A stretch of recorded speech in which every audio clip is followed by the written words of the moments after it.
back to Ultra Brains Academy.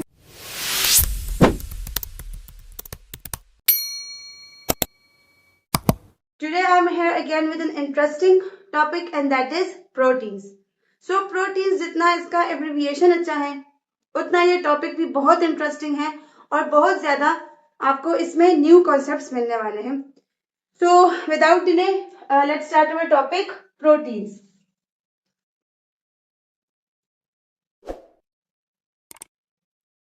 अच्छा, इससे पहले हम लोगों ने क्या डिस्कस किया था? हम लोगों ने कार्बोहाइड्रेट्स के बारे में डिस्कस किया था.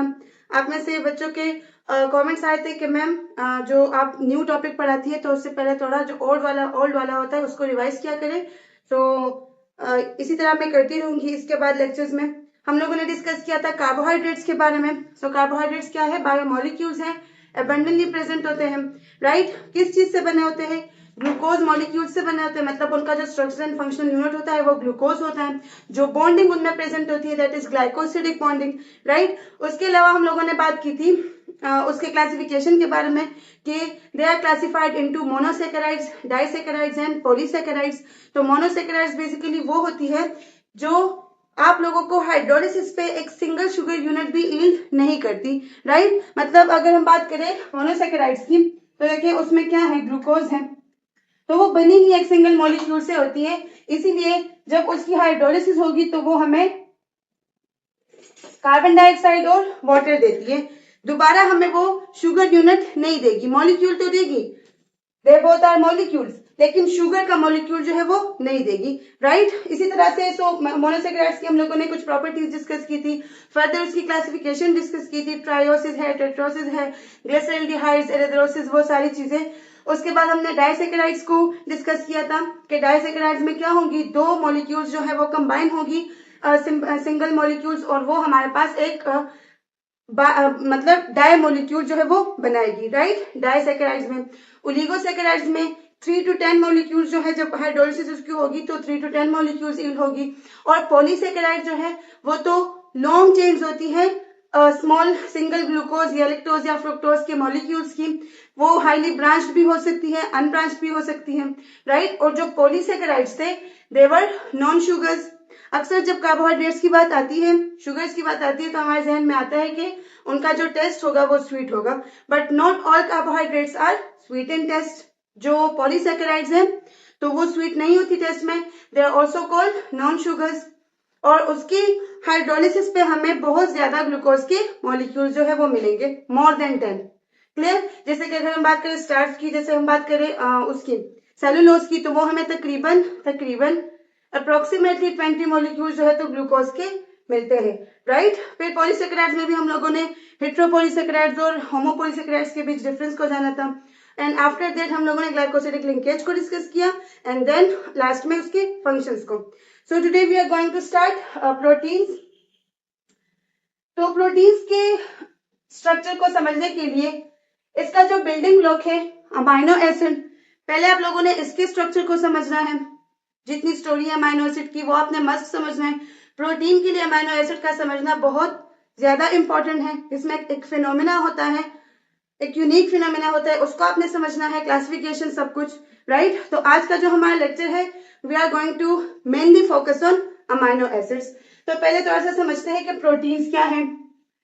Proteins are most abundant biomolecules. हमने बायोमोलिक्यूल चैप्टर स्टार्ट किया है तो हम लोग उसमें बायोमोलिक्यूल से ही डील करेंगे. प्रोटीन्स क्या है? मोस्ट abundant बायोमोलिक्यूल्स या फिर ऑर्गेनिक मॉलिक्यूल्स हैं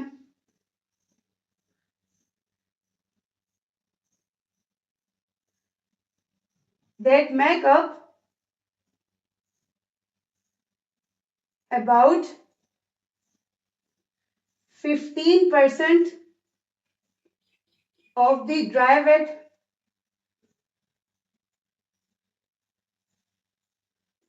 of body. के प्रोटीन्स क्या है? एबंडेंट बायोमोलिक्यूल्स हैं या फिर ऑर्गेनिक मॉलिक्यूल्स हैं जो कि तकरीबन 15% जो है सेल का वॉल्यूम, बॉडी का वॉल्यूम बना रही होती है. बॉडी का जो वेट होता है उसमें से 15%, अगर 100 है तो 100 में से 15% like it's huge amount.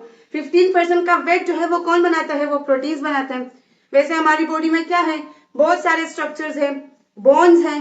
Bones कितने हैं, मतलब उनका वेट कितना हाई होता है। बहुत सारे और ऑर्गन सिस्टम्स हैं, ऑर्गन्स हैं, और सारे बहुत सारे स्ट्रक्चर्स हैं। तो उन सारे स्ट्रक्चर्स में, उन सारे ऑर्गन्स में जो बॉडी का पूरा वेट होता है, उनमें सबसे ज्यादा वेट किसका होता है।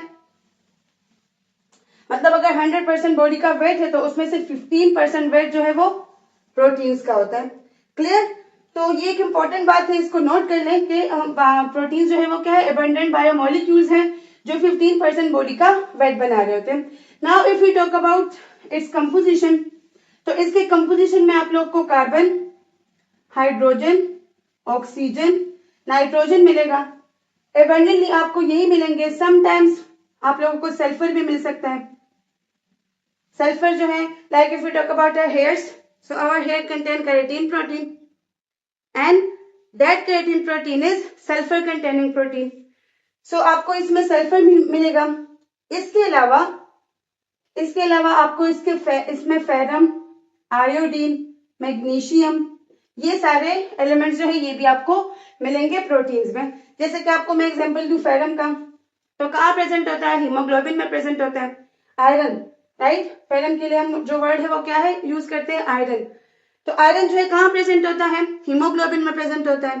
एक अबंडेंट प्रोटीन है जो कि हमारी बॉडी में प्रेजेंट है। ऑक्सीजन कैरियर है, आरबीसीज में प्रेजेंट होता है।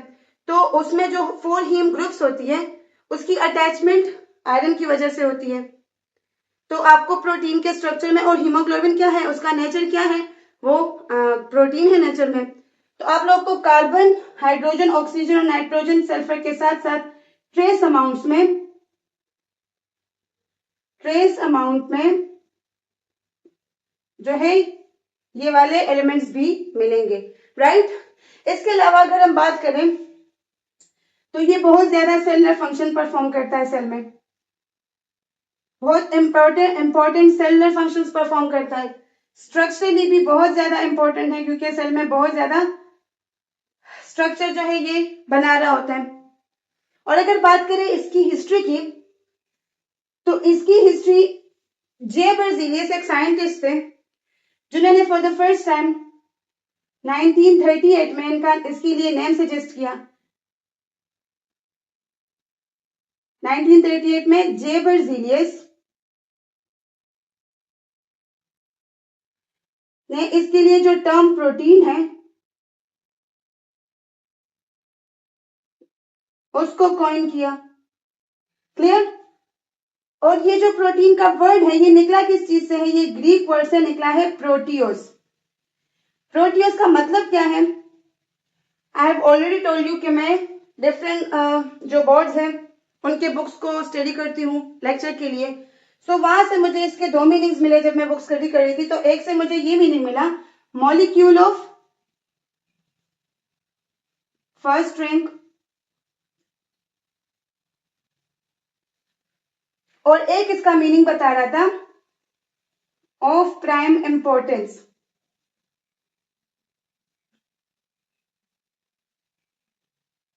क्लियर। तो मॉलिक्यूल के, जो मॉलिक्यूल है प्रोटीन, इसके इंपॉर्टेंस को देखते हुए, इसके फंक्शंस को देखते हुए, किस तरह से ये स्ट्रक्चरली हेल्प कर रहा है बॉडी को, इसके इंपॉर्टेंस को देखते हुए इस बर्जीलियस ने इसको क्या नाम दिया, इसको नाम दिया प्रोटीन का, जो कि डिराइव हुआ है प्रोटीन से, ग्रीक वर्ड से। अब उसका मतलब क्या है, molecule of first rank. What is meant by molecule of first rank, मतलब ये इतना इंपॉर्टेंट मॉलिक्यूल है कि इसको फर्स्ट रैंक पे रखा गया, सबसे टॉप पे रखा जाता है। क्यों, क्योंकि ये बहुत ज्यादा इंपॉर्टेंट है। और आपको इसके इंपॉर्टेंस का पता इस चीज से भी चला कि 50 का बॉडी का जो 15% वेट है वो प्रोटीन की वजह से होता है, राइट। इसी तरह से अगर इस वाले मीनिंग को देखें तो दोनों तकरीबन सेम मीनिंग है।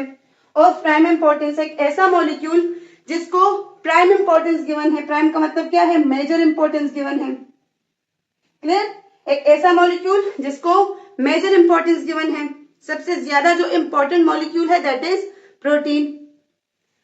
और वैसे भी अगर नॉर्मली हम सेल के कंपोजिशन को भी देखें सेलुलर लेवल पे, मतलब ये तो ओवरऑल बॉडी का वेट है ना, अगर हम लोग सेलुलर लेवल पे देखें तो हमारा जो सेल होता है वो भी तकरीबन 60% प्रोटीन से बना होता है। क्योंकि अगर आप लोग सेल के अंदर देखें तो आपको सेल के अंदर क्या मिलेंगी, आपको सेल के अंदर ट्रांसपोर्टर्स मिलेगी, एंजाइम्स मिलेंगे जो कि डिफरेंट फंक्शंस परफॉर्म करते हैं, हार्मोन्स मिलेगी, राइट। तो वो जो हार्मोन्स है, एंटीबॉडीज मिलेगी। तो वो जो हार्मोन्स है वो क्या है, प्रोटीन इन नेचर है। एक्सेप्शंस प्रेजेंट है हर एक में, अपने रिस्पेक्टिव चैप्टर में हम उसको फिर कवर करेंगे। लेकिन हार्मोन्स क्या है, प्रोटीन है नेचर में। एंजाइम्स क्या है, प्रोटीन है नेचर में। एंटीबॉडीज जो कि हमारे इम्यूनिटी में हेल्प करती है, सो एंटीबॉडीज क्या है, प्रोटीन्स है नेचर में, राइट। तो हमारा जो सेलुलर लेवल पे अगर हम प्रोटीन को देखें तो 60% जो है हमारा सेल प्रोटीन से बना होता है। जो एंटीबॉडीज है, एंजाइम्स हैं, मतलब इनका भी अपना एक स्ट्रक्चर है ना, एंजाइम का अपना स्ट्रक्चर है, एंटीबॉडीज का अपना स्ट्रक्चर है, हार्मोन्स का अपना स्ट्रक्चर है।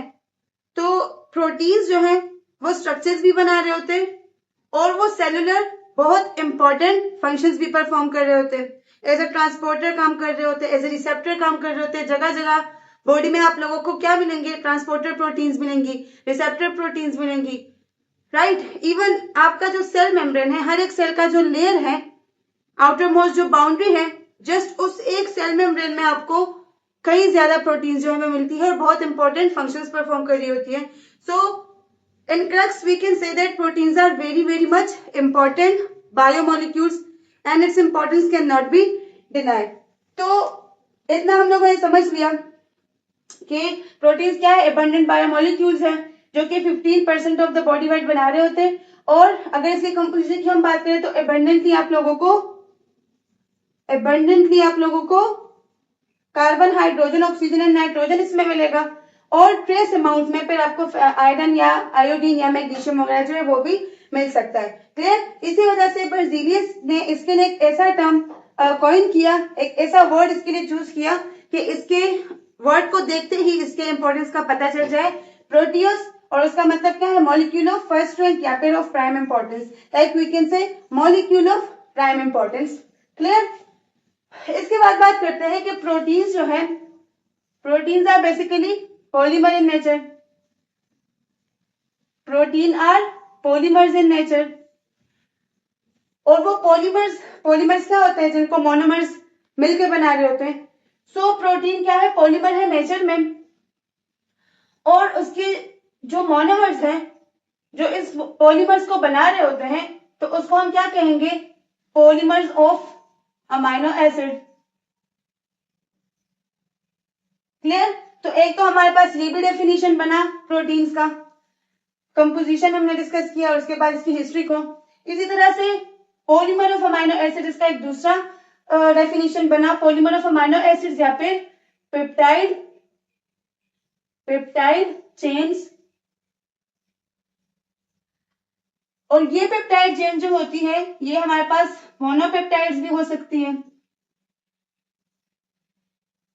मोनोपेप्टाइड्स भी हो सकती हैं, डाइपेप्टाइड्स भी हो सकती हैं और मोनो हुआ, डाई हुआ, पॉलीपेप्टाइड्स भी हो सकती है। डिपेंड करता है मॉलिक्यूल के नेचर पे, right. So those peptide chains can be monopeptide, dipeptide और पॉलीपेप्टाइड। और ये जो पेप्टाइड चेन्स होती है ना, ये भी कौन मिलके बना रहे होते हैं, ये भी अमाइनो एसिड ही बना रहे होते हैं, क्योंकि अमाइनो एसिड जो है वो क्या है, स्ट्रक्चरल एंड फंक्शनल यूनिट है, स्ट्रक्चरल एंड फंक्शनल यूनिट है प्रोटीन का। तो सिंपल हम ये कह सकते हैं कि प्रोटीन जो है उनको कौन बना रहा होता है, उनको अमाइनो एसिड्स बना रहे होते हैं। अमाइनो एसिड्स जो है मोनोमर्स हैं, मोनोमेरिक फॉर्म्स हैं, जो कि पॉलीमर्स है वो बना रहे होते हैं। अमाइनो एसिड के पॉलीमर्स कौन है, प्रोटीन्स हैं, राइट। अब बात करते हैं प्रोटीन्स अमाइनो एसिड्स की। ये अमाइनो एसिड की भी अपनी एक अलग कहानी है, बहुत इंपॉर्टेंस रखता है ये, अक्सर इससे बोर्ड क्वेश्चन में क्वेश्चन आ ही जाता है, राइट। तो सबसे पहले डिस्कस करते हैं अमाइनो एसिड्स को और देन हम वापस प्रोटीन की तरफ जाएंगे। प्रोटीन का आप लोग को क्लियर हुआ, एबंडेंट बायोमोलिक्यूल्स हैं, ऑर्गेनिक है नेचर में, 15% जो है ड्राई वेट बनाते हैं बॉडी का। बहुत ज्यादा इंपॉर्टेंट है कि बर्जीलियस ने इसके लिए टर्म क्या चूज किया, प्रोटियोस, जिसका मतलब है मॉलिक्यूल ऑफ फर्स्ट रैंक या मॉलिक्यूल ऑफ प्राइम इंपॉर्टेंस। और इसकी इंपॉर्टेंस की वजह से Sometimes we call it building blocks of life. Sometimes we call it building blocks of life.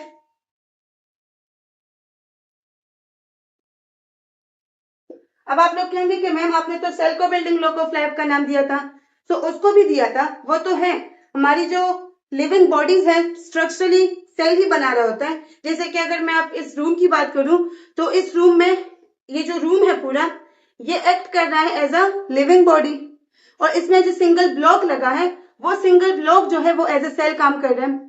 लेकिन प्रोटीन्स के बगैर भी, प्रोटीन को बिल्डिंग ब्लॉक ऑफ लाइफ का नाम इसलिए दिया जाता है क्योंकि प्रोटीन्स के बगैर हम रह नहीं सकते। प्रोटीन्स जो है वो हमारी बॉडी में स्ट्रक्चरली भी और सेलुलर फंक्शनली भी बहुत इंपॉर्टेंट फंक्शंस परफॉर्म कर रहा होता है, राइट। तो इसीलिए हम इसकी इंपॉर्टेंस की वजह से इसको बिल्डिंग ब्लॉक ऑफ लाइफ का नाम जो है वो दे देते हैं। मैंने पहले भी बताया कि ये वाला वीडियो जो है इसमें जो मेन फोकस है वो अमाइनो एसिड्स है। नेक्स्ट आपका फिर प्रोटीन्स पे आएगा, उसमें फिर आपको प्रोटीन्स के डिफरेंट क्लासिफिकेशंस मिलेंगी, उसके शेप्स मिलेंगे, उसका स्ट्रक्चर और वो सब मिलेगा। स्ट्रक्चर तो खैर ऑलरेडी यहाँ डिस्कस हो ही जाएगा क्योंकि हम लोग अमाइनो एसिड्स को डिस्कस कर रहे हैं। So let's talk about amino acids.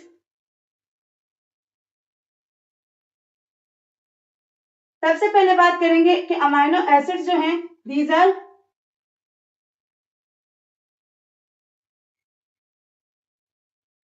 building blocks of proteins,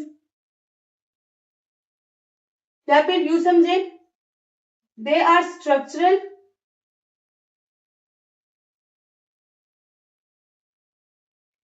and functional units of proteins, या यू कहते they are monomers of proteins. मतलब किसी भी तरीके से आप इसको डिफाइन कर सकते हैं, they are monomers of proteins. Amino acid जो है वो क्या है, स्ट्रक्चरल एंड फंक्शनल यूनिट है, बिल्डिंग ब्लॉक्स है किसके, प्रोटीन्स के। मतलब स्ट्रक्चरली और फंक्शनली कौन प्रोटीन को बना रहा होता है, अमाइनो एसिड्स बना रहे होते हैं, राइट। या फिर ये अमाइनो एसिड्स है या फिर पॉलीपेप्टाइड चेन्स होती है, लेकिन वो पॉलीपेप्टाइड चेन्स भी जो है वो किससे बने होते हैं, अमाइनो एसिड से ही बने होते हैं। तो सिंपली वी कैन से ये जो प्रोटीन्स हैं वो बने होते हैं अमाइनो एसिड से, राइट। प्रोटीन्स क्या है, पॉलीमर है, तो इनका मोनोमर कौन होगा, इनका मोनोमर होगा अमाइनो एसिड। Clear, okay. अब बात करते हैं कि हमारे पास नेचर में तकरीबन 3000 तक अमाइनो एसिड्स जो है वो प्रेजेंट है। मतलब मॉडर्न रिसर्च के अकॉर्डिंग अगर मैं आपको बताऊं तो 3000 अमाइनो एसिड्स जो है वो नेचर में प्रेजेंट है, 3000। उन 3000 अमाइनो एसिड्स में तकरीबन 170 टाइप जो है वो अब तक रिपोर्ट हो चुकी है। अब तक जो है 170 टाइप्स ऑफ अमाइनो एसिड जो है वो, मतलब टाइप्स अमाइनो एसिड की हो सकती है ना, जिस तरह से बेसिक भी हो सकते हैं, एसिडिक भी हो सकते हैं। कुछ अमाइनो एसिड हमारे पास बेसिक होते हैं, बेसिक के बारे में हम लोगों ने बात की भी थी जब हम लोग क्रोमोसोम के स्ट्रक्चर को डिस्कस कर रहे थे फर्स्ट चैप्टर में। तो बेसिक भी हो सकती है, एसिडिक भी हो सकती है। इसी तरह से एक दो क्लासिफिकेशन हम यहाँ पे भी इसकी डिस्कस कर रहे हैं, जैसे essential and non essential amino acids. तो 170 टाइप्स जो है वो अब तक रिपोर्ट हो चुकी है, और उन 170 टाइप्स में तकरीबन 20 to 21 अमाइनो एसिड्स जो हैं उसको हम लोग बायोलॉजिकल अमाइनो एसिड्स कहते हैं। उनको हम लोग बायोलॉजिकल अमाइनो एसिड्स जो है वो कह सकते हैं, क्योंकि वो बायोलॉजिकल अमाइनो एसिड्स जो है वो बॉडी में प्रेजेंट होते हैं और वो 1000 ऑफ प्रोटीन्स जो है बना रहे होते हैं। वो थाउजेंड्स ऑफ प्रोटीन्स जो है वो बॉडी में बना रहे होते हैं, राइट। 3000 अमाइनो एसिड्स नेचर में प्रेजेंट है, जिसमें तकरीबन 170 टाइप्स अब तक रिपोर्ट हो चुकी हैं, और उन 170 टाइप्स में 20 to 21 अमाइनो एसिड्स ऐसे हैं जिसको हम लोग बायोलॉजिकल अमाइनो एसिड्स कहते हैं। वो ह्यूमन लिविंग बॉडी में रह के थाउजेंड्स ऑफ प्रोटीन्स बनाती है, राइट। तो अब उसी 20 to 21 अमाइनो एसिड्स में, उस 20 to 21 अमाइनो एसिड्स में कुछ अमाइनो एसिड्स ऐसे हैं जो एसेंशियल है, और कुछ ऐसे हैं जो नॉन इसेंशियल हैं। क्लियर? तो नॉन इसेंशियल इसेंशियल यहाँ पे टर्मिनोलॉजी ही इसके लिए उल्टी यूज हुई है। मतलब नॉन इसेंशियल का मतलब ये नहीं कि हमारी बॉडी को वो अमाइनो एसिड्स रिक्वायर्ड नहीं है। चलिए डिस्कस करते हैं इसको। उस 20 to 21 अमाइनो एसिड्स में हमारे पास दो कैटेगरीज लाया करती है, एसेंशियल अमाइनो एसिड्स,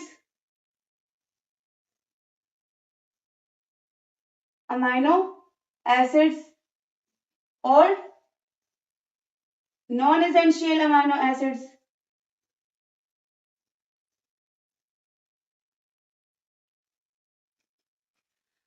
अब अगर देखें एसेंशियल अमाइनो एसिड्स और नॉन एसेंशियल, इनकी टर्मिनोलॉजीज को अगर देखें तो non essential does not mean that our body doesn't need it, लेकिन होता ये है कि जो नॉन एसेंशियल अमाइनो एसिड्स हैं ये हमारी बॉडी खुद बना रही होती है, made by our own body. इसको हमारी बॉडी खुद बना रही होती है, तो we don't need to acquire it from outside. हमें जरूरत ही नहीं है कि हम लोग बाहर से इसको ले, इसलिए इसको कहते हैं non essential amino acids, right. इसी तरह से अगर हम लोग बात करें एसेंशियल अमाइनो एसिड्स की, तो एसेंशियल अमाइनो एसिड्स ऐसे हैं जो कि बॉडी नीड्स, मतलब बॉडी को उसकी जरूरत होती है लेकिन हमारी बॉडी उसको खुद नहीं बना रही होती। That's why we have to acquire it from outside, we have to acquire it from outside। और ये हमें कहां से मिल सकती है? ये आपको मिलेगी मिल्क में, ये आपको मिलेगी मीट में, एग्स में मिल सकती है, चिकन में मिल सकती है। इसके अलावा लेंटिल्स जो होते हैं, दालें वगैरह जो होती है, तो इसमें आपको क्या मिलेगी? प्रोटीन्स मिलेगी, वेजिटेबल्स हो सकती है। क्लियर? तो ये जो एसेंशियल अमाइनो एसिड्स हैं ये बॉडी को रिक्वायर्ड होती है इसलिए, लेकिन हमारी बॉडी इसको खुद नहीं बना रही होती, तो हमने क्या करना है? हमने इसको आउटसाइड से एक्वायर करना होता है। और ये हमें किस किस चीजों में मिलती है? मिल्क में, मीट में, एग्स में, चिकन में, लेंटिल्स में और वेजिटेबल्स में। इससे जो है हम इसके डेफिशिएंसी को पूरा कर सकते हैं। लेकिन अगर हम ऐसा फूड ले रहे हैं जिसमें एसेंशियल अमाइनो एसिड जो है वो नहीं है, तो ये बहुत सीरियस डिजीज कॉज करता है। Clear? So we must have to take it ताकि हमारी बॉडी की जरूरत जो है वो पूरी रहे। और नॉन एसेंशियल अमाइनो एसिड्स क्या है? नॉन एसेंशियल अमाइनो एसिड्स जो है वो ऐसे है कि दैट डजंट मीन कि वो बॉडी को रिक्वायर नहीं है, लेकिन हमारी बॉडी ऑलरेडी एक नेचुरल जनरेटर लगा है बॉडी के अंदर जो कि इन अमाइनो एसिड्स को बना रही है, तो इस वजह से हमें बाहर साइड से एक्वायर नहीं करनी होती। तो इसी वजह से हम लोगों ने इसको नॉन एसेंशियल का नाम दिया। और एसेंशियल को इसलिए एसेंशियल का नाम दिया कि हमारी बॉडी को रिक्वायर्ड है लेकिन हमारी बॉडी इसको बना तो सकती नहीं है, तो इसलिए हम लोगों ने मस्ट इसको आउटसाइड से एक्वायर करना है। तो आपको एसेंशियल और नॉन एसेंशियल के बीच डिफरेंस समझ आ गया कि कौन से अमाइनो एसिड जो है वो एसेंशियल है और कौन से जो है वो नॉन एसेंशियल है, राइट। जैसे कि अगर हम लोग बात करें एसेंशियल अमाइनो एसिड्स की, तो समटाइम इसको मतलब ये वाले तो बॉडी में बन रहे, ये तो अपना फंक्शन परफॉर्म कर रहे हैं। एसेंशियल अमाइनो एसिड बॉडी नहीं बना रही, लेकिन बॉडी को किन किन फंक्शंस के लिए रिक्वायर्ड है? ये एक्ट करती है as a precursors of hormone. मैंने आपसे कहा ना कि most of all proteins are hormone in nature. Pituitary gland के जितने हार्मोन्स हैं, हाइपोथैलेमस के जितने हार्मोन्स हैं, वो सारे क्या हैं? प्रोटीन इन नेचर हैं। तो ये sometime as a precursor hormones के लिए काम कर रहे होते हैं। इसी तरह से न्यूरोट्रांसमीटर्स जो है हमारे, जो सिग्नल्स को ट्रांसमिट करते हैं, तो वो क्या है? वो भी नेचर में प्रोटीन्स होती है। तो वो जो न्यूरोट्रांसमीटर्स है या जो हार्मोन्स हैं, इनके लिए एज ए प्रिकर्सर कौन काम कर रहा होता है? Essential amino acids. तो इसके फंक्शंस बहुत इंपॉर्टेंट हैं। हमारी बॉडी इसको बना नहीं रही, तो इसलिए हमें इसको बाहर से एक्वायर करना होता है। अब आप यहाँ पे देखें, आपको ग्राफ में एसेंशियल और नॉन एसेंशियल के बीच डिफरेंस जो है वो, डिफरेंसेस तो नहीं लेकिन जो एसेंशियल है उनके नेम्स भी गिवन है। 20 to 21 अमाइनो एसिड्स हमारे पास बायोलॉजिकल अमाइनो एसिड्स है जो कि हमारी बॉडी के थाउजेंड्स ऑफ प्रोटीन्स को बना रहे होते हैं। तो कुछ हमारे पास एसेंशियल है और कुछ नॉन एसेंशियल है। इनके नेम्स जो है वो आपको गिवन है ग्राफ में से देखें और इट्स गुड कि आप लोग इसको याद करें। और इसमें कुछ ऐसी होती है कि डिस्ट्रक्टिव भी होती है, जैसे अगर हम लोग एसेंशियल अमाइनो एसिड है हमारे पास एक वेलिन, अगर जो हीमोग्लोबिन है, हीमोग्लोबिन क्या है, प्रोटीन है, अमाइनो एसिड्स के एक सीक्वेंस से बना है, तो अगर उसमें एक अमाइनो एसिड है जो कि नॉन एसेंशियल है, ग्लूटामिक एसिड, उस ग्लूटामिक एसिड को अगर वेलिन मतलब रिप्लेस कर दे, तो ये वेलिन जो है ये बहुत ज्यादा डिस्ट्रक्टिव होता है। ये क्या कर लेता है, ये सिकल सेल एनीमिया कॉज कर लेता है। और सिकल सेल एनीमिया में क्या होता है कि जो हमारे बॉडी के जो हीमोग्लोबिन के सेल्स हैं वो सिकल सेल इख्तियार कर लेते हैं, राइट। और अगर मैंने आपसे पहले भी शायद कहा है या एक्चुअली अब बता रही हूँ कि प्रोटीन जो है इनका स्ट्रक्चरली स्टेबल होना बहुत ज्यादा इंपॉर्टेंट है, राइट। जितना प्रोटीन का स्ट्रक्चर स्टेबल होगा इतनी ही ये एक्टिविटी बेस्ट परफॉर्म करेगा।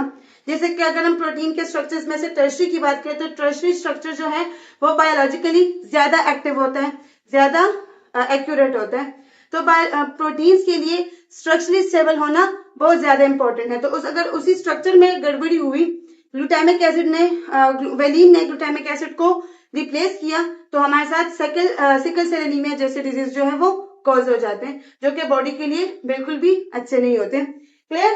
तो एसेंशियल नॉन एसेंशियल के बीच आपको डिफरेंस समझ आ गया, आपने अमाइनो एसिड्स के बारे में थोड़ा बहुत जान लिया। अब बात करते हैं अमाइनो एसिड के स्ट्रक्चर की। ये क्या था, क्लासिफिकेशन आप इसको कह सकते हैं। ये हम लोगों ने थोड़ा सा इंट्रोडक्शन डिस्कस किया, क्लासिफिकेशन डिस्कस किया। कोशिश किया करें कि इसी के साथ साथ आप लोग नोट्स भी बनाया करें।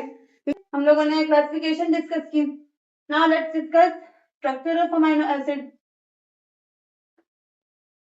तो अमाइनो एसिड का स्ट्रक्चर कुछ यूं है कि इसमें आप लोगों को सेंटर में एक कार्बन मिलेगा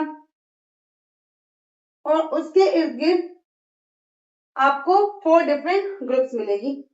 और ऐसे कार्बन को क्या क्या कहते हैं जिसके इर्द गिर्द 4 डिफरेंट ग्रुप्स हों? Structure of amino acid. तो मैंने आपसे क्या कहा कि अमाइनो एसिड के स्ट्रक्चर में अगर देखें, सेंटर में आपका प्रेजेंट होता है कार्बन जिसके इर्द गिर्द 4 डिफरेंट ग्रुप्स प्रेजेंट होती है। कौन कौन सी? हाइड्रोजन, आर ग्रुप प्रेजेंट होता है,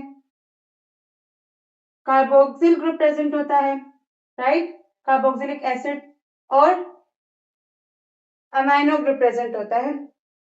सेंटर में इसके क्या प्रेजेंट होता है? सेंटर में प्रेजेंट होता है इसके अल्फा कार्बन। इसको हम लोग अल्फा कार्बन भी कहते हैं, इसको हम लोग अल्फा कार्बन भी कहते हैं। और इसी तरह से इसके अलावा ऐसा कार्बन जिसके इर्द गिर्द 4 डिफरेंट ग्रुप्स अटैच हो, उसको हम लोग कायरल कार्बन भी बोलते हैं। क्या कहते हैं? कायरल कार्बन भी बोलते हैं। और इस प्रॉपर्टी को कार्बन की कायरलिटी बोलते हैं। तो इस कायरल कार्बन या इस अल्फा कार्बन के इर्द गिर्द हमारे पास 4 डिफरेंट ग्रुप जो है वो प्रेजेंट होती हैं, जिसमें अगर हम देखें तो ये तीनों ग्रुप्स आपको हर एक अमाइनो एसिड में सेम मिलेगी, राइट। ये जो तीनों ग्रुप्स हैं, NH2 है, हाइड्रोजन और कार्बोक्सिलिक एसिड, ये तीनों ग्रुप्स आप लोगों को हर एक अमाइनो एसिड में सेम मिलेगी। जो 20 different type of amino acids हैं बायोलॉजिकल, जो एक दूसरे से डिफरेंट है, वो किस बेस पे है? वो आर ग्रुप के बेस पे है, क्योंकि आर ग्रुप जो है वो आपको हर एक अमाइनो एसिड में डिफरेंट मिलेगा। ये आपको हर एक अमाइनो एसिड में डिफरेंट मिलेगा। क्लियर। और ये आर ग्रुप जो है ये यूनिक केमिकल प्रॉपर्टीज देता है, या डिफरेंट यूनिक केमिकल प्रॉपर्टीज देता है। किसको? अमाइनो एसिड को। क्लियर। तो आपको ये जो 4 मेन ग्रुप्स है, इनमें से जो 3 है ये आपको हर एक अमाइनो एसिड में सेम मिलेगी, जबकि आर ग्रुप जो है वो आपको हर एक अमाइनो एसिड में डिफरेंट मिलेगा। और ये आर ग्रुप जो है ये इस अमाइनो एसिड को डिफरेंट यूनिक प्रॉपर्टीज जो है वो प्रोवाइड करता है, ठीक है, केमिकल प्रॉपर्टीज। तो ये था हमारे पास अमीनो एसिड का स्ट्रक्चर जिसमें अल्फा कार्बन है और 4 डिफरेंट ग्रुप्स प्रेजेंट है। अब बात करते हैं आर ग्रुप की कि किस तरह से हर एक अमीनो एसिड जो है वो आर ग्रुप के बेस पे डिफरेंट होता है। So let me give you some examples. Example में अगर सबसे पहले हम देखें तो हमारे पास आता है, सबसे पहले हमारे पास आता है ग्लाइसिन का। अगर मैं आपको एग्जांपल दूं, ग्लाइसिन क्या है? सिंपलेस्ट अमीनो एसिड है नेचर में। इंपॉर्टेंट पॉइंट है, सिंपलेस्ट अमीनो एसिड है। कई दफा कॉम्पिटिटिव एग्जाम्स में पूछा जा चुका है। मैं जब पास्ट पेपर्स वगैरह देखती हूँ तो उनमें ज्यादातर ये क्वेश्चन पूछा जा चुका है कि सबसे सिंपलेस्ट अमीनो एसिड कौन सा है? ग्लाइसिन है। अब अगर ग्लाइसिन के स्ट्रक्चर में आप देखें तो आप लोगों को ये जो 3 ग्रुप्स है ये सेम मिलेगी, लेकिन आर ग्रुप के बजाय आप लोगों को क्या मिलेगा? आर ग्रुप के बजाय आप लोगों को यहाँ पे मिलेगा हाइड्रोजन ग्रुप। क्लियर? यहाँ पे आर ग्रुप के बजाय क्या होगा? हाइड्रोजन को इसने, मतलब आर ग्रुप को यहाँ पे हाइड्रोजन ने रिप्लेस किया है।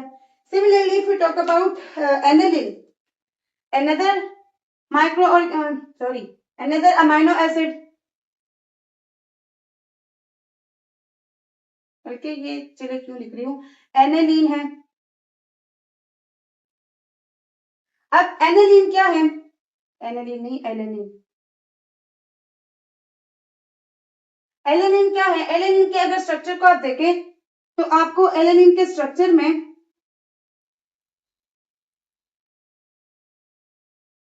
यहाँ पे आर ग्रुप के किसने रिप्लेस किया? एच ने रिप्लेस किया। यहाँ पे आर ग्रुप को कौन रिप्लेस करेगा?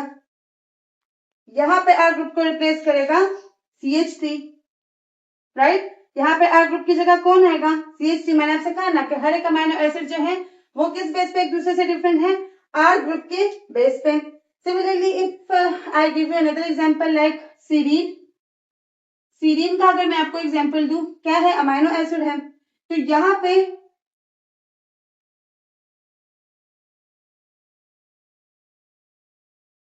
जितने आप लोग ज्यादा एग्जांपल समझेंगे इतना आपका कॉन्सेप्ट और क्लियर होगा। तो यहाँ पे आर ग्रुप को किसने रिप्लेस किया होता है? CH2OH ने, राइट? यहाँ पे आर ग्रुप की जगह कौन प्रेजेंट है? CH2OH प्रेजेंट है। एंड सिमिलरली एक दूसरा एग्जांपल फिनाइल एलेनिन का, फिनाइल एलेनिन का अगर मैं आप लोग को एग्जांपल दूं, फिनाइल इसको इसलिए बोलते हैं क्योंकि यहाँ पे फिनाइल प्रेजेंट होता है, फिनोल का एक मॉलिक्यूल यहाँ पे प्रेजेंट होता है। तो यहाँ पे अगर आप लोग देखें,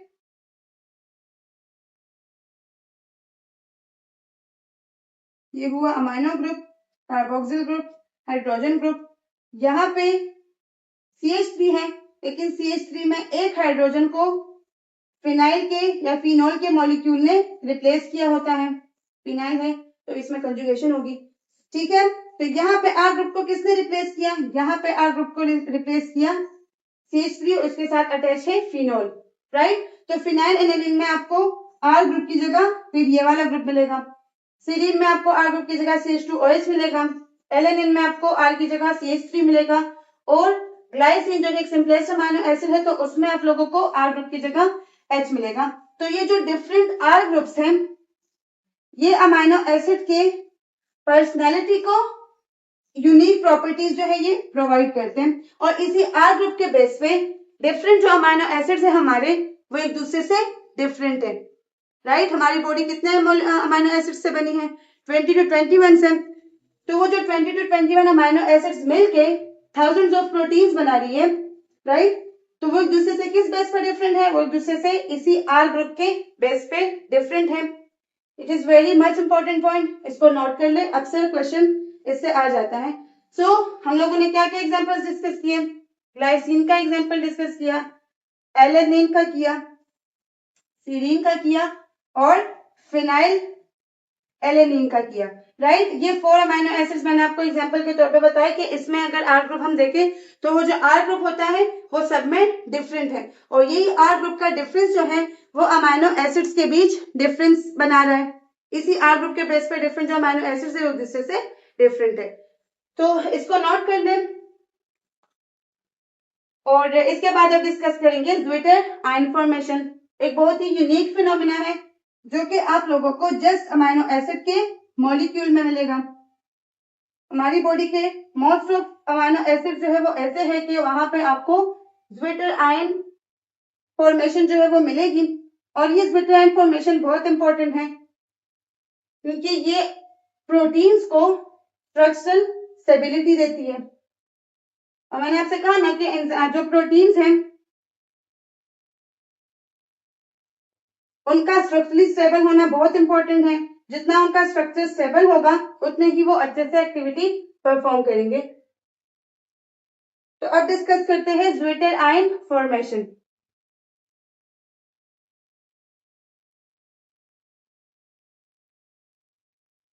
एक यूनिक फिनोमेना है जो कि आपको जस्ट अमाइनो एसिड्स के मॉलिक्यूल में मिलता है।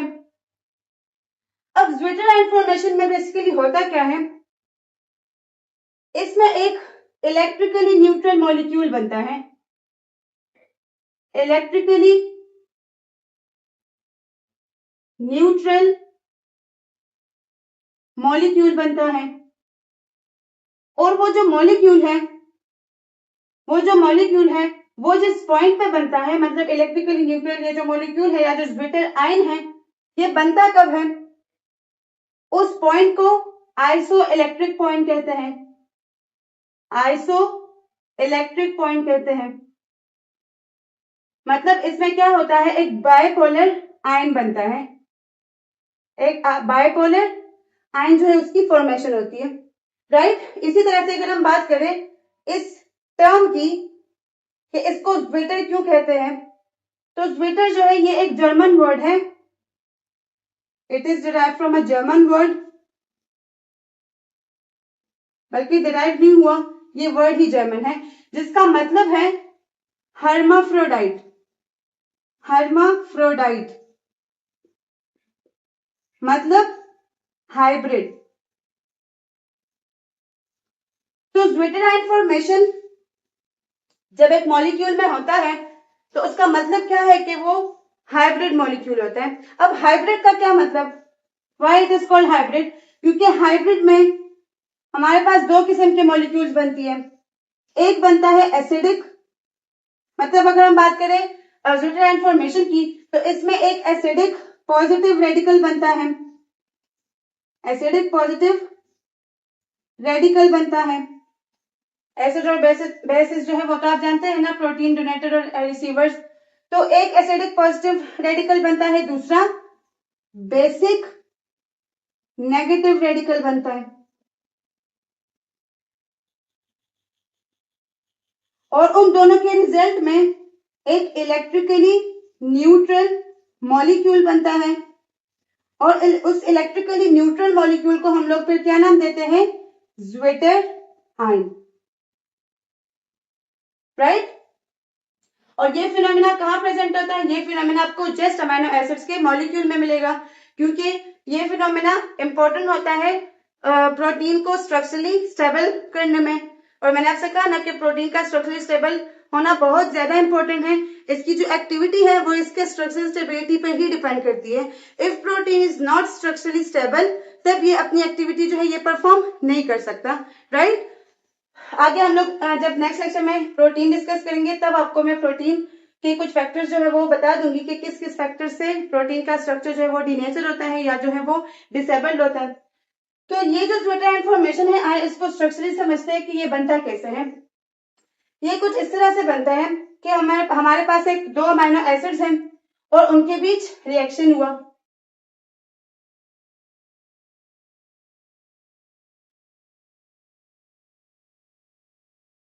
ये हमारे पास एक दो अमाइनो एसिड्स हैं, ये एक अमाइनो एसिड हुआ, और यहाँ पे हम लोग एक दूसरा अमाइनो एसिड बना देते हैं, क्योंकि यहाँ पे इन दोनों के बीच में एक मॉलिक्यूल बनेगा, या आप यू ऐसे कर दें। ये एक अमाइनो एसिड हुआ और ये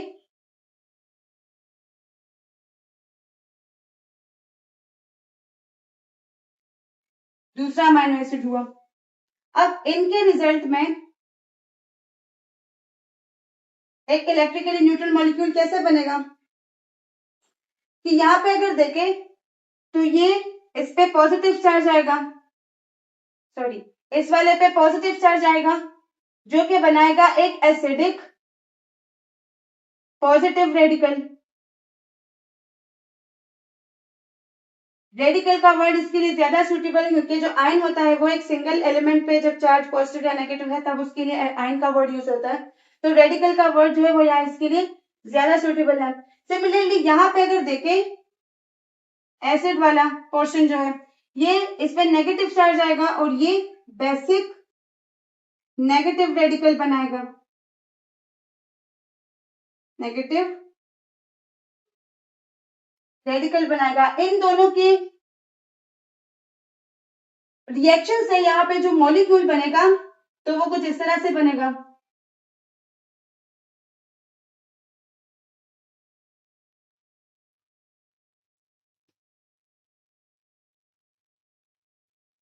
कि यहाँ पे आपको नेगेटिव चार्ज भी दिखाई देगा और यहाँ पे आपको पॉजिटिव चार्ज भी दिखाई देगा, राइट। तो पॉजिटिव नेगेटिव एक दूसरे को क्या करते हैं, पॉजिटिव नेगेटिव एक दूसरे को अट्रैक्ट करते हैं और इवन इलेक्ट्रिकली जो है वो न्यूट्रल होते हैं क्योंकि वो एक दूसरे के इफेक्ट को कैंसिल करते हैं, right. Positive negative cancel out the effect of each other. तो इसी वजह से यहाँ पे हमारे पास जो मॉलिक्यूल बनता है, जो एक आयन बनता है, तो उसको हम लोग बोलते हैं ज्विटर आयन, और वो ज्विटर आयन जो है वो इलेक्ट्रिकली न्यूट्रल होता है, क्लियर। और इसका मतलब पर्पस क्या है ज्विटर आयन फॉर्मेशन का, तो इसका बेसिकली यही पर्पस है कि ये प्रोटीन को स्ट्रक्चरल स्टेबिलिटी देता है, ये प्रोटीन को स्ट्रक्चरल स्टेबिलिटी देता है, इसके स्ट्रक्चर को ज्यादा मेंटेन करने में जो हेल्प करता है वो ज्विटर आयन फॉर्मेशन होता है, ज्विटर आयन होता है। हमारी बॉडी के जितने भी अमाइनो एसिड्स हैं मोस्टली ज्विटर आयन फॉर्मेशन करते हैं, क्लियर। तो ये एक इंपॉर्टेंट फिनोमेना था अमाइनो एसिड्स के मॉलिक्यूल्स के बीच।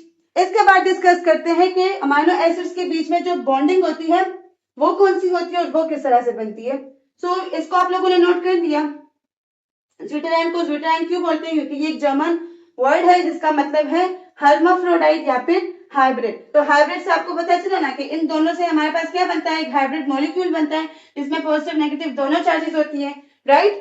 तो इसी वजह से इसको हाइब्रिड बोलते हैं। और अगर बात करें जिस पॉइंट पे हमारे पास ज्विटर आयन बनता है उस पॉइंट को आइसो इलेक्ट्रिक पॉइंट बोलते हैं, राइट, जिससे हमारे पास एक बायपोलर मॉलिक्यूल बनता है, बायपोलर जिसके दो पोल्स हैं, पॉजिटिव भी है और नेगेटिव भी, क्लियर। तो इसको करेंगे इरेज और डिस्कस करते हैं पेप्टाइड बॉन्डिंग इन अमाइनो एसिड।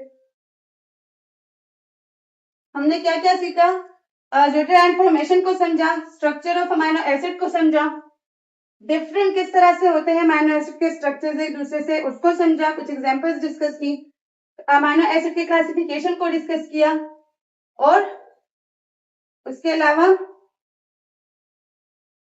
थोड़ा सा इंट्रोडक्शन हम लोगों ने अमाइनो एसिड का किया था।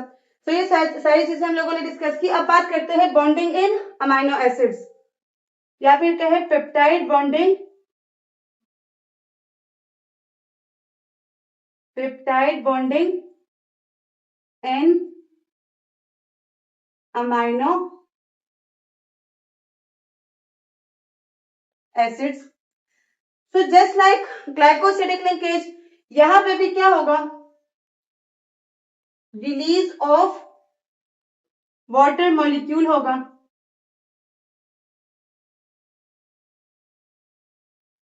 रिलीज ऑफ वाटर मॉलिक्यूल होगा, इसमें भी वाटर का एक मॉलिक्यूल जो है वो रिलीज होगा, जैसे देखें।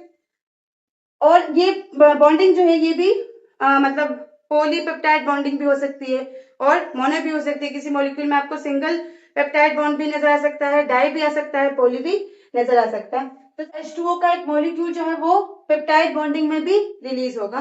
जैसे देखें स्ट्रक्चर आप समझते हैं पेप्टाइड बॉन्डिंग को किसके बीच होती है, अमाइनो एसिड्स के बीच। तो एक दो अमाइनो एसिड्स बनाते हैं, लेकिन हम इसका ओपन स्ट्रक्चर बनाएंगे क्योंकि इनके बीच हम बॉन्डिंग को दिखा रहे हैं।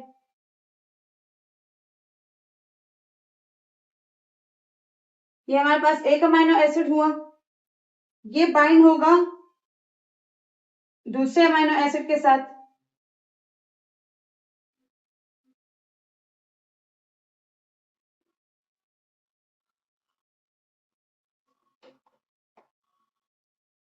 राइट।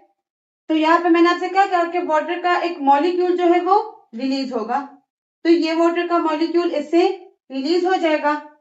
हमारे पास जो बॉन्ड बनेगा वो कार्बन और नाइट्रोजन के बॉन्ड बनेगा। एक दूसरी इंपॉर्टेंट बात मैं आपको बता दूं कि अगर आपको मतलब कोई डाउट है कि हमने स्ट्रक्चर सही से नहीं बनाया, तो आप लोग देखा करें कार्बन के 4 बॉन्ड्स को। कार्बन हमेशा 4 बॉन्ड्स बनाता है ना, कैटिनेशन प्रॉपर्टी दिखाता है। तो यहाँ पे देखें 1 2 3 4, कार्बन ने कितने बॉन्ड्स बनाए हैं? 4 बॉन्ड्स बनाए हैं। Similarly if we see here 1 2 3 4, again carbon ने 4 बॉन्ड्स बनाए। यहाँ पे इधर अगर देखें तो 1 2 3 4 एंड देन 1 2 3 4।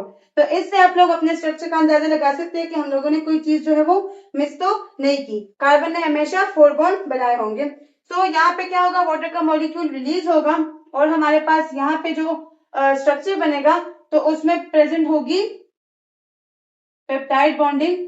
कैसे? देखिए ये हुआ, ये OH तो चला गया ना, यहाँ से H और यहाँ से OH चला गया, तो ये कार्बन डायरेक्टली अटैच हो जाएगा नाइट्रोजन के साथ। इसने अपने 4 बॉन्ड्स बनाने हैं, कंप्लीट करने हैं, तो ये अटैच हो जाएगा नाइट्रोजन के साथ।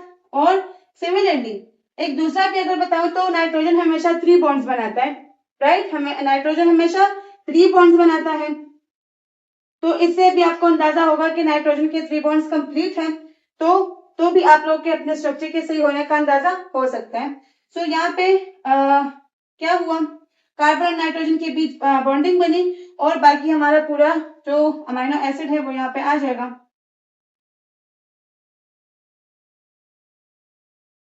राइट। तो यहाँ पे ये जो बॉन्डिंग आपको नजर आ रही है, यहाँ पे जो ये बॉन्डिंग आपको नजर आ रही है, this bonding is called peptide bonding.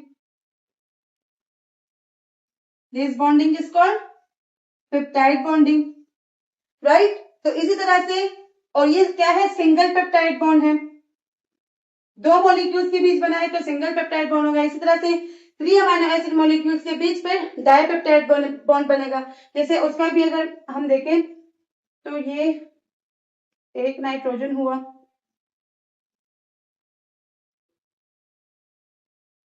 ये एक नाइट्रोजन हुआ, नाइट्रोजन नहीं अमीनो एसिड हुआ, ये फिर दूसरा अमीनो एसिड हुआ। ये सारी चीजें बहुत इजी है, बहुत ज्यादा इजी है, लेकिन अगर आप लोग इस पे प्रैक्टिस करोगे, because practice make a man perfect, आप लोगों ने क्या करना है, प्रैक्टिस करना है, तभी इन चीजों में कोई मुश्किल है ही नहीं। तो ये एक अमीनो एसिड हुआ, ये दूसरा अमीनो एसिड हुआ, इसी तरह से एक तीसरा अमीनो एसिड बनाएंगे।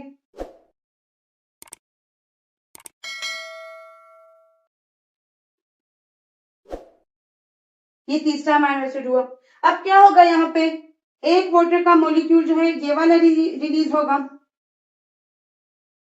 एक वाटर का मॉलिक्यूल यहां से रिलीज होगा, एक वाटर का मॉलिक्यूल यहां से रिलीज होगा, राइट। 2 वाटर के मॉलिक्यूल रिलीज होंगे और उन 2 वाटर के मॉलिक्यूल्स के रिलीज से ये क्या है, सिंगल पेप्टाइड बॉन्ड है। अब यहाँ पे जो मॉलिक्यूल बनेगा तो उसमें आपको 2 पॉलीपेप्टाइड चेन्स मिलेगी। यहाँ पे तो ये नहीं आ रहा, नीचे बनाएंगे ताकि आपको चीज क्लियर हो जाए। तो यहाँ पे एक वाटर का मॉलिक्यूल गया, यहाँ से दूसरा वाटर का मॉलिक्यूल गया, रिजल्टेंट हमारे पास क्या बनेगा,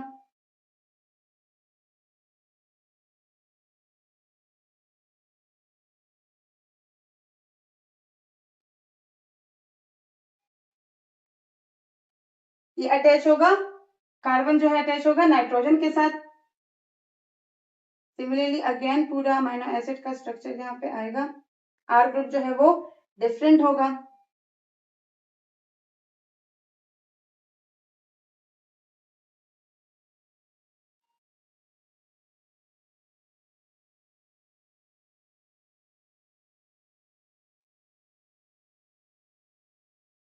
राइट। तो ये एक बॉन्ड हुआ और ये दूसरा बॉन्ड हुआ, जिससे हमारे पास 2 पेप्टाइड बॉन्ड्स बनी, डाई पेप्टाइड बॉन्डिंग। और ये बॉन्डिंग किस में प्रेजेंट होती है? ये बॉन्डिंग प्रेजेंट होती है अमाइनो एसिड में। Let me check out the video. Okay, तो आप लोग को क्लियर हुआ पेप्टाइड बॉन्डिंग जो है अमाइनो एसिड्स में, आपको क्लियर हुआ कि वाटर का मॉलिक्यूल रिलीज होगा और वाटर के मॉलिक्यूल के रिलीज के साथ जो है क्या बनेगा, एक बॉन्ड बनेगा मॉलिक्यूल्स, दो अमाइनो एसिड्स के बीच, दो अमाइनो एसिड के मॉलिक्यूल्स के बीच बॉन्ड बनेगा। तो अगर वो सिंगल होगा तो उसको हम सिंगल पेप्टाइड बॉन्ड कहेंगे, और अगर वो दो तीन मॉलिक्यूल अमाइनो एसिड से कंबाइन हो रहे, तो अगर दो अमाइनो एसिड के मॉलिक्यूल्स कंबाइन हो रहे तो फिर क्या होगा, फिर हमारे पास सिंगल पेप्टाइड बॉन्ड बनेगा, सिंगल बॉन्ड बनेगा। और अगर तीन अमाइनो एसिड जो है वो कंबाइन हो रहे तो फिर हमारे पास डाई, मतलब यू कहें, फिर हमारे पास डबल बॉन्ड बनेगा। लेकिन ये वो वाला डबल नहीं, राइट, जिस तरह से एल्केन एल्कीन एल्काइंस में प्रेजेंट होता है। सिंपल इसके लिए डबल बॉन्ड में इसे यूज करूँ कि दो पेप्टाइड बॉन्ड जो है वो बनेगी, तो यहाँ पे डबल बॉन्ड बनेगा। इसी तरह से जितना जितना अमाइनो एसिड का नंबर इंक्रीज होता जाएगा, पेप्टाइड बॉन्डिंग जो है वो भी इंक्रीज होती जाएगी। क्लियर? जिस तरह से अगर हम बात करें इंसुलिन की, तो इंसुलिन बना है 51 अमीनो एसिड से, तो उन 51 अमीनो एसिड जो हैं उनके बीच 49 पेप्टाइड बॉन्ड्स जो है वो प्रेजेंट है। देखिए इंसुलिन जो है कितने अमीनो एसिड से बना है? 51 अमीनो एसिड से बना है। उन 51 अमीनो एसिड्स में 49 पेप्टाइड बॉन्ड्स जो है वो प्रेजेंट है। 51 अमीनो एसिड्स में 49 अमीनो एसिड बॉन्ड्स जो है वो प्रेजेंट है। क्लियर? तो इस चीज को आप लोगों ने कीप इन माइंड रखना है। You have to keep this thing in mind कि जितने अमीनो एसिड जो है वो इंक्रीज हो गए, 2 और 3 की बात नहीं है, बहुत ज्यादा अमीनो एसिड का नंबर जो वो वेरी करता है। जैसे इंसुलिन में मैंने आपसे कहा कि 51 अमीनो एसिड्स हैं। इसी तरह से अगर बात करें हीमोग्लोबिन की, तो हीमोग्लोबिन में तो 574 अमीनो एसिड्स होते हैं, राइट। तो डिपेंड करता है मॉलिक्यूल पे, जितना उस पे अमीनो एसिड उसमें ज्यादा होंगे उतनी ही जो है पेप्टाइड बॉन्ड्स जो है वो उसमें पोली होगी, ज्यादा होगी। So this was all about today lecture. हम लोगों ने अमीनो एसिड्स के स्टार्ट में इंट्रोडक्शन थोड़ा सा समझ लिया, फिर हम लोगों ने उसके स्ट्रक्चर को डिस्कस किया, क्लासिफिकेशन को डिस्कस किया, उसके बीच में मतलब अमीनो एसिड्स में जो एक इम्पॉर्टेंट फिनोमेना होता है ड्यूटेराइन फॉर्मेशन, उसको डिस्कस किया। And in last we discussed peptide bonding in amino acid, और उसमें भी हमने सिंगल पेप्टाइड बॉन्ड को भी डिस्कस किया, डबल को भी किया, वगैरह वगैरह। तो this was all about today lecture. Hopefully आप लोगों को अच्छे से क्लियर हो चुका होगा, इंपॉर्टेंट पॉइंट्स आप लोगों ने नोट किए होंगे, कॉन्सेप्ट जो है वो आप लोगों ने समझे होंगे। और अगर आप लोगों को अमीनो एसिड समझ आया है तो प्रोटीन जो है वो आपके बाएं हाथ का काम है उसको समझना, क्योंकि प्रोटीन को समझने के लिए अमीनो एसिड्स का समझना, उसके बीच बॉन्डिंग को समझना, उसके कॉन्सेप्ट को समझना बहुत इंपॉर्टेंट है, राइट। सो नेक्स्ट लेक्चर हमारा होगा प्रोटीन्स पे, जिसमें हम प्रोटीन्स के डिफरेंट जो एस्पेक्ट्स है उसको स्टडी करेंगे। तो पढ़ाई करते रहे, अपना बहुत सारा ख्याल रखिए, अपना आपका नाम रोशन कीजिए, अल्ट्रा ब्रेन्स एकेडमी के साथ कनेक्ट रहिए। Do subscribe, share and like it.